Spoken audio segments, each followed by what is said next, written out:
What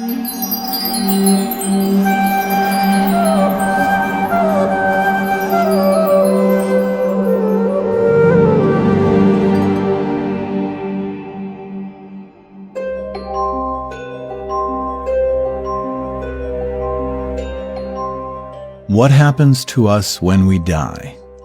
All of us have faced this question at one time or another. Many shrug it off, considering the question unanswerable. The Vedic literature answers this profound question by outlining broad principles that shape the soul's journey after the body dies. It consists of 3 successive stages. 1. The soul leaves the present body. 2. It travels to the location of its next body. And 3. It enters the next body. 1. The soul's exit from the body. Vedic wisdom explains that death actually occurs when the soul permanently leaves the gross material body. At the time of death, the soul normally exits from one of the 9 holes in the body, which the Vedas refer to as the 9 gates: the 2 eyes, the 2 ears, the 2 nostrils, the mouth, and the 2 excretory organs. The Brihadaranyaka Upanishad 4.4.1-2 describes the soul's departure. At the time of death, the area of his heart becomes lit, and by that light, the soul departs either through the eye, the head, or through other apertures of the body.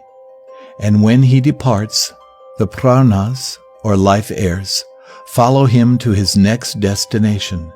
His knowledge and his deeds follow him, as does his previous wisdom, if not specific details of his former life. Souls that are spiritually evolved generally depart from one of the 7 holes in the head, whereas souls that have yet to sufficiently evolve depart from one of the 2 other holes. The point through which a soul departs indicates its next destination. The souls who depart through the holes in the head will continue on towards the higher, more evolved realms of the universe, whereas the souls who depart through the other holes are headed toward lower, less evolved realms. 2.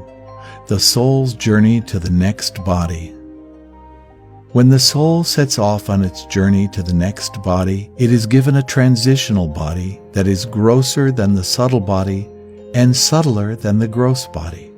Equipped with this body that the Vedic literature calls preta, the soul is taken by nature's arrangement to its next destination. The soul often finds this journey painful because in its present condition it is highly susceptible to pain. To help ease the soul's pain, the Vedic literatures, like the Garuda Purana, recommend that the relatives of the deceased person perform certain activities whose merit cushions the soul's onward journey. 3. The soul's entry into the next body. Srimad Bhagavatam 3.31.1, a classic of the Vedic library, outlines one of the typical pathways by which the soul enters the body.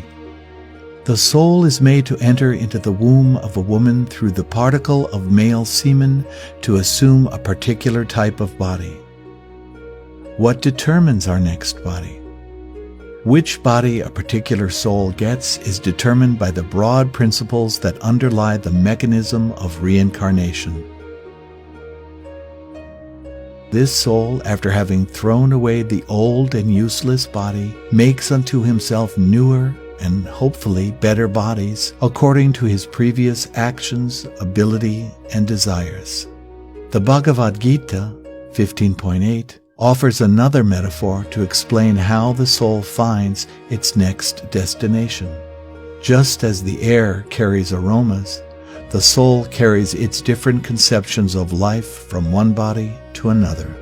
And as we've already heard from the Bhagavad Gita 2.22, the body is like a piece of clothing for the soul. Reincarnation is therefore something like taking off an old suit and putting on a new one. Just as what suit we wear is usually determined by our taste and our budget, the soul's new suit is determined by its desires, its attachments, and the karma it has acquired.